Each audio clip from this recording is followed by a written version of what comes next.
L'un est artiste comédien et l'autre activiste sur les réseaux sociaux.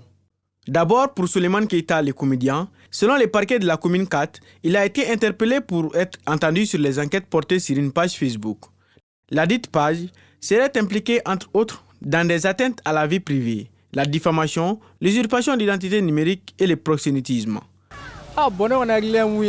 Je pense qu'il peut être impliqué dans cette affaire car ces comédiens de notre génération sont prêts à tout.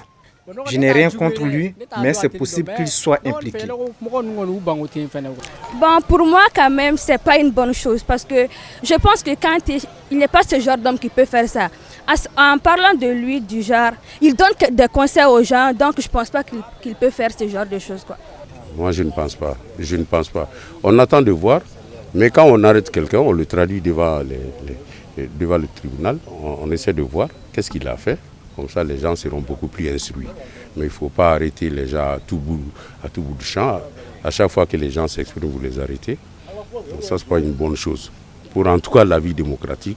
Quant à Ségou Toungara, activiste sur les réseaux sociaux, rien n'a encore été précisé par rapport à son arrestation. Mais pour certains, il proférerait des injures et tenait des propos diffamatoires à l'endroit de certaines autorités de la transition. Bon, Ségou Toungara, interpellation. À mon avis, d'habitude, le contenu de ces vidéos n'est pas injurieux. Mais d'après la vidéo que j'ai vue récemment, le concernant, si cela s'avère, il devait être interpellé. Si ce n'est pas un montage, il le fallait. Donc, en tout cas, je sais que dans ses premières prises de parole, il était opposé à la transition. Et tout récemment, on l'a vu qu'il soutient cette même transition. C'est quelqu'un qui est versatile. Moi, je le suis depuis un certain temps. Il n'est pas constant. On te voit sous notre posture où il défend la transition, où il défend les 5 colonels, alors qu'auparavant, il avait insulté les mêmes 5 colonels.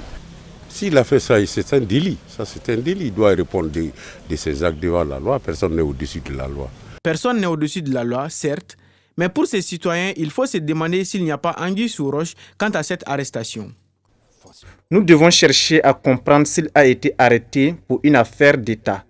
Je me demande s'il n'y a pas d'autres intentions cachées derrière. Il faut laisser les gens s'exprimer.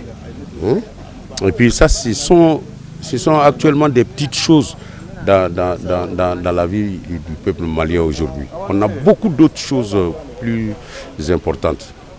Pour l'instant, il n'y a pas de réaction du côté de la justice sur l'affaire Ségou Toungara.